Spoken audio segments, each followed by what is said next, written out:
దేవుని మహాకృపను బట్టి చాలా విషయాలు నేర్చుకోవటానికి, మన జీవితంలో ఒకసారి వెనక నుంచి సరి చూసుకోవటానికి, ముందున్న జీవితం ఇలా జీవించాలని ఆలోచించేయటానికి ఎంతో మెరుగ్గా దేవుడు చూపిన కృపను బట్టి, ఆయన ఇచ్చిన జీవాహారాన్ని బట్టి ఆయనకి ఎంతైనా కృతజ్ఞులు.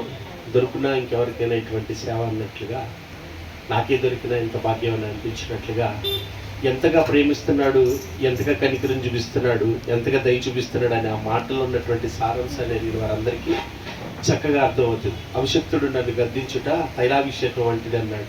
సాక్షాత్తు దేవదేవుడే నన్ను గద్దించి హెచ్చరించి మన జీవితాలను సరిచేయాలని ప్రయాసపడుతుంటే అంతకన్నా గొప్ప ధన్యులు ఎవరైనా ఉంటారా చెప్పండి?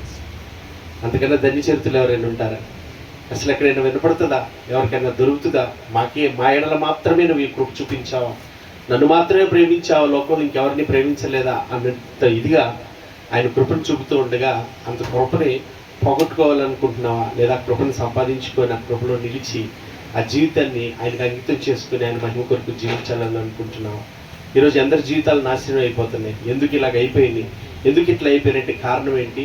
ఆయన్ని గురించిన జ్ఞానం లేకే ప్రజలు నశించిపోతున్నారంట. నశించిపోవడానికి కారణం ఏంటి? ఆయన గురించిన జ్ఞానము లేకపోతే. ఆ జ్ఞానం అందట్లేదు ఇవాళ. ఆ జ్ఞానము అందట్లా. లోక సంబంధమైన, శరీర సంబంధమైన జ్ఞానమే, లోక సంబంధమైన జ్ఞానం ఎంతుంది, కానీ దేవుని గురించిన జ్ఞానం అందకపోబట్టే కదా ఎంత భయం వేస్తుంది, ఎంత బాధ వేస్తుంది, ఎంత భీతి కలుగుతుంది, ఎంత కంగారు అవుతుంది. ఎలాంటి పరిస్థితుల నుంచి వచ్చామో, ఎలాగ బ్రతికామో ఎంతకాలం నాయన నువ్వు మమ్మల్ని కాపాడబట్టే కదా ఇటు వాటిలో పడుకోకుండా ఇక ఉంటాము అంటే నీ కృపను బట్టే కదా అనిపిస్తుంది. దేవునికి మహిమ కలుగుతుంది కాక.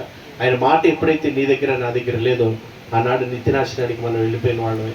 ఆయన మాట ఎప్పుడైతే నీ యందు నా యందు నిలుపుకున్నావో, ఆ వాక్యాన్ని ఎప్పుడైతే జాగ్రత్తగా చదివి నీ హృదయాన్ని ఆయనకు అప్పగించుకున్నావో, ఆయన మాట నీ హృదయం ఎప్పుడైతే స్థిరంగా పెట్టుకున్నావో, ఆ వాక్యమే నిన్ను బ్రతికిస్తుంది. దేవునికి స్తోత్రం. అందుకే చక్కగా పాడారు, నీ వాక్యమే నన్ను బాధలలో అదే నాకు నెమ్మదిని కలగజేసిందని అన్నమాట చక్కగా రాయించాడు. దేవునికి స్తోత్రం కలిగింది కాక. ఆ రీతిగా వాక్యాన్ని జాగ్రత్త చదివిన మాటలు కూడా హృదయాన్ని జాగ్రత్త పెట్టుకోండి. దేవుని మహాకృపను బట్టి మన యూట్యూబ్ అనేది చాలా ఎంతగానో కృప చూపించాడు. మీరు మళ్ళీ వినాలి అనుకుంటే చక్కగా యూట్యూబ్లో మన ఛానల్ ఉంటుంది, తీసుకొని ఖాళీ టైంలో మళ్ళీ ఇంకోసారి చక్కగా వినండి. ఖాళీ సమయంలో ఉన్నప్పుడు, మీరు పనుల్లో ఉన్నప్పుడు పెట్టుకొని వినడానికి, ఇలా ఇయర్ ఫోన్స్ ఉన్నప్పుడు, ఎట్లా ఇంట్లో ఉన్నప్పుడు మీరు బైబిల్ చదువుకునే ఖాళీ లేనప్పుడు ఇలాంటి వీడియో మళ్ళీ ఇంకొకసారి పెట్టుకొని వినండి. ఇంట్లో చక్కగా ఫ్యామిలీతో అంతా భోంచేసేటప్పుడు, అర్థమైన సీరియల్ అని ఇవి చూస్తా తినేవాళ్ళు చాలామంది ఉంటారు.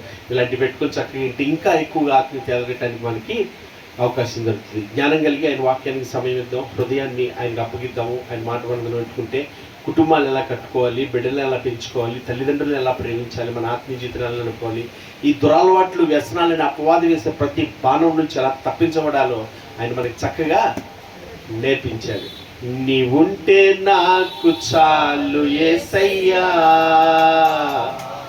నీ వెంటే నేను ఉంటా యేసయ్యా. ఆయన ఉంటే మనకి చాలండి, అవసరం. మన కొండ, మన కోట, మన ఆశ్రయదుర్గమైన దేవుడు, మనల్ని సృజించిన వాడు, మన కొరకు ప్రాణం పెట్టిన వాడు, కర్రను చాచి ఎప్పుడు మన వైపు చూసి మనం పిలుస్తున్నటువంటి గొప్ప దేవుడు. ఆయన ఉంటే మనకి చాలని ఆయనకు అప్పగించుకుందాం. చెప్పబడిన మాటల నిమిత్తం ప్రార్థించేద్దాం. మన మధ్యలో సూర్యరాజు అన్నయ్య గారు వాళ్ళు ప్రార్థన చేస్తారు, వచ్చి ఏకీవించి ప్రార్థించేద్దాం.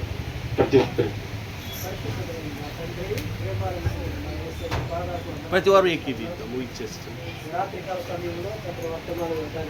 చూపించారు. స్తోత్ర. మీ దాసులు మీరు ప్రేరేపించి పక్షాన్ని నిలబెట్టుకొని నాయన జ్ఞానయుక్తమైనటువంటి సందేశాన్ని మీరు మాకు ఇచ్చారు. నాయన ప్రభువా, వాటిని అంగీకరించి